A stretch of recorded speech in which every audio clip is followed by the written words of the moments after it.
Demo. You should didn't hear. Once I see me inquiring, and I'm a machine, so I have. Yeah, but The corner was the woman my body is Zinka, Minabutre, Nanka, may me warm near my bigger crans.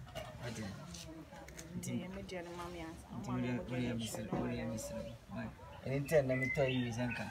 Mili brona ya bana de we ya beda da me ana wa so de ya na de beda da mfa no so de pesa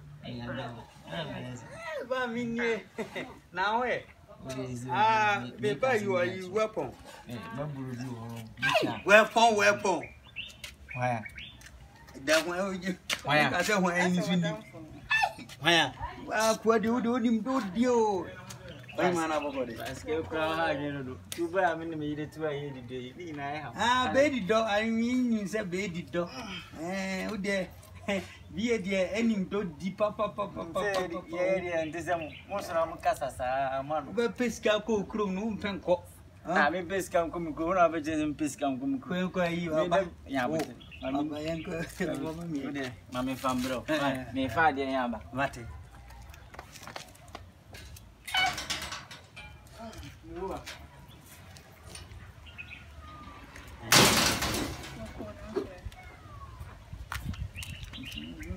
my being now, one country, and paid my mama. Oh, me from my mother, some I was a car. Like a can't be a catching so many to me to call my cat. I told you, so it's Casamo. My cat, you know, my family was uncle.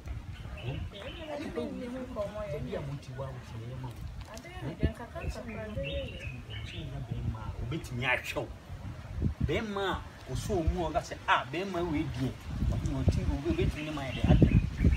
It's not check. We the baby, dear neighbor.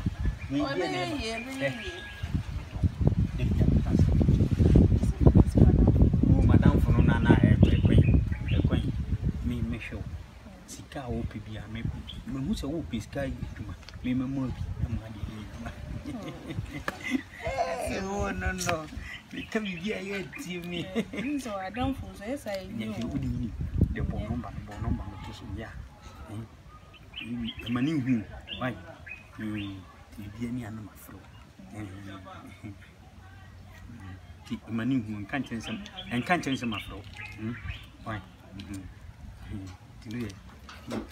hey oh are you there or you caught a weapon to in South Plan you'll be able to behind it or oh my country oh any I'm sorry you come for a major you my mama you be any wife but on piano and show I got the old Bassa. Oh, yeah, we can wait you. And Joe, my cousin is here, Rascal, me, I'm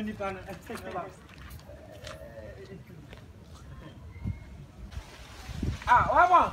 Hey, what? Yeah, me come up like a crab. I was making I'll crack. I know what I be about. Life.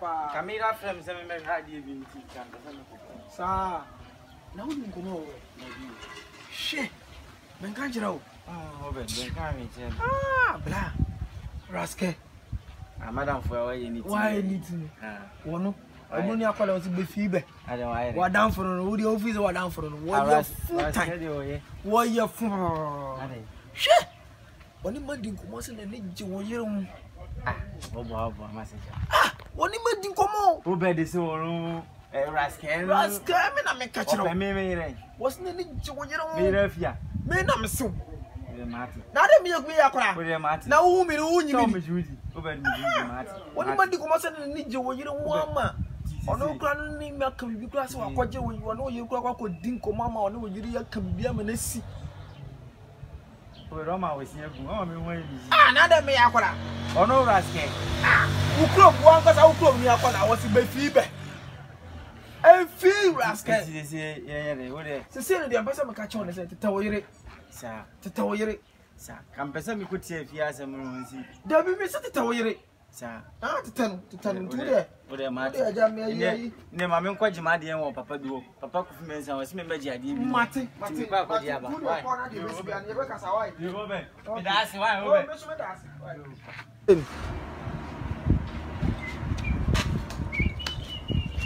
Eke, me ba, me ji ade me ne wa ba. Efia na ti say. Yo na so e. Na, anyway. Na Efia na de ben ni de no yem. Na me ti en do. What about? Oh, Efia so de. So do say, where are they?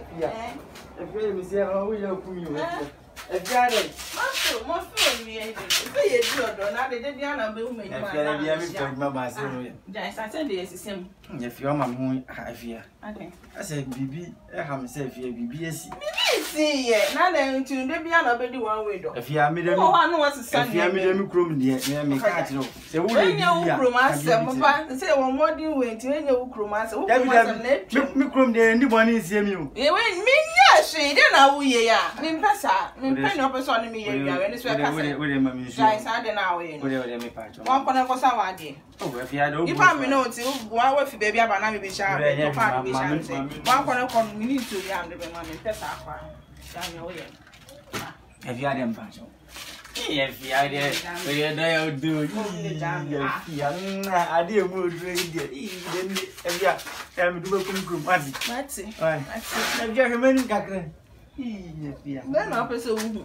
Efia so do mu sisi. Mi ba mi wu se wu ye. E kwa na yo dia. Mi ba mi se wu ye.